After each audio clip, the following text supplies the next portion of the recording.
Regan Slaymaker for Not Just Boxing, and I have the pleasure to be joined by promoter Ben Shalom. Ben, a massive occasion for not just, boxing, but women's boxing and boxer on March the 7th. Natasha Jonas headlines against Lauren Price. Long time coming.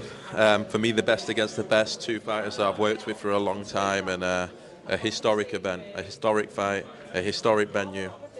It's going to be very, very special, and something I believe women's boxing needs.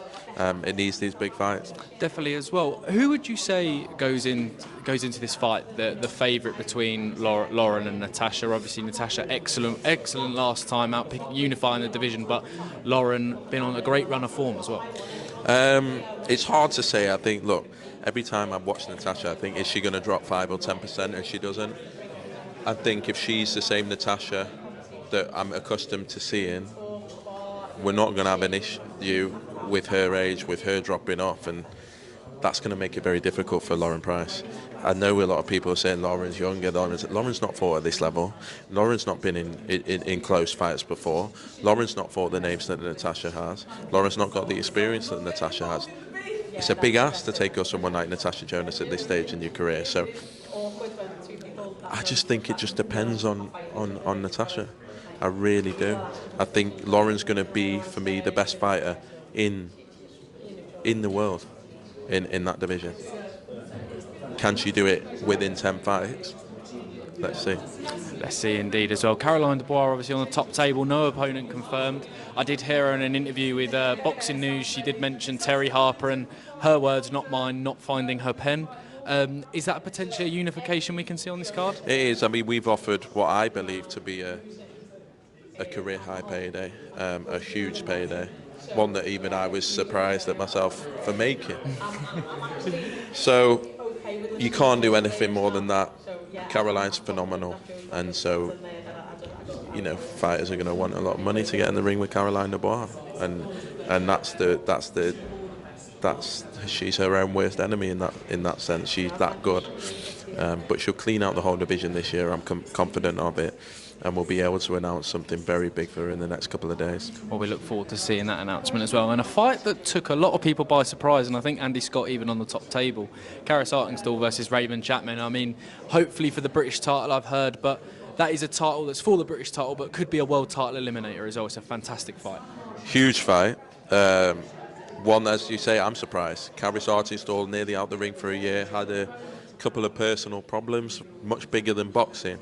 So for her to come back and say, you know what, I can't be arsed. Forget the 6th rounder, forget the 8th rounder. Get me the best name you can. Raven Chapman allows her to have a huge, huge fight. If Raven's ever going to have a chance against Karis Artingstall, it's now. And that's what makes it so interesting. And to be able to compare her at this stage to Sky Nicholson, obviously has the win over her in the amateurs, is good. And it sort of allows her to leapfrog into the world scene. So huge fight, 50-50 fight, great fight. Credit to Raven taking it as well off the back of that, and a nice surprise for the card. Definitely as well, and Cindy Ngamba as well, another pleasant surprise for this card. A real history maker and kind of a perfect fighter to make her professional debut on this historic occasion. Yeah, so a fighter that we're so delighted to get. Someone that we've looked at for a long time, chased for a long time. Everyone was after her.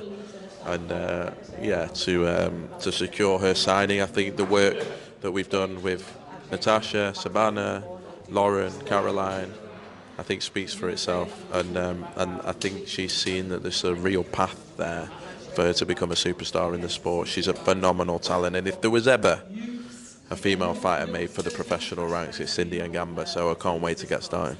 Definitely. You mentioned there's a few massive, more big announcements for this card.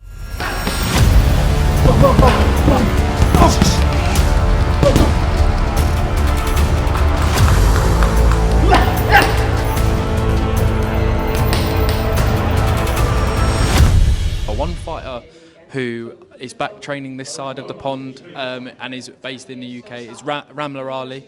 I mean, could we see the former world title challenger feature on this card? I think for me as well, another inspiration to a lot of people as well. Could we see Ramla feature? Listen, she's been with Matchroom a long time. I'm hearing maybe that's come to the end. So look, we have unfortunately, there's only enough space on the card, and almost every female fighter in the country wants to be on the card. We're going to sit down again as a team and try and see if we can extend it and see if there's ways. Ramla's done amazing things for the sport. She's a fantastic role model, and fingers crossed we'll see her back out soon. But no news on that at the moment. Well, I hope we see Ramla on this card, just from a personal perspective there, Ben, as well. And since we last spoke, I mean, one of the biggest fights in the history of British boxing has been announced by Turki Al-Sheikh. Obviously, no official posters, but I think with these announcements, whatever Turki says goes. Huge fight that Boxer being a part of, obviously, on the Team Eubank side of things. It's a massive fight, massive night. Proud to have got that over the line. The help of His Excellency has been needed, given the back and forth and the this and the that. And in the end, it was like a marathon that you just wanted to end. And you talk about deal fatigue, but that was just ridiculous. But in the end, His Excellency got involved, sorted out the bullshit, and we managed to make one of the biggest fights in British boxing history. I truly believe that. I think the numbers are going to speak for itself. It's going to be an all-British card. And I'm really looking forward to it. Definitely, and I saw an article the other day kind of releasing some of the rumoured undercard. Obviously, it is rumoured. Obviously, Vidal Riley's opponent, Isaac Chamberlain, kind of pulled out of the fight. Obviously, I see he's rumoured to fight Chev on that card. Can you update us on anything to do with Vidal Riley's next moves, and including that fight with Chev? Look, it was devastating. I'm gutted. 2 weeks out, it's a huge fight. But Vidal has to move on, and Vidal has to take the biggest fights available, and hopefully we'll have some news in the next couple of days. Isaac Chamberlain, feel for him.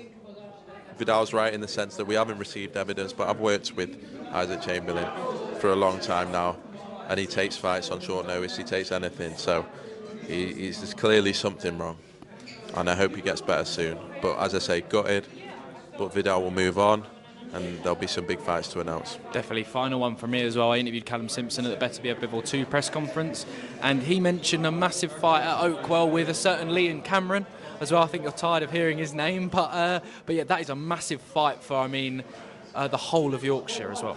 It is. I don't know if Liam will come back down at this stage.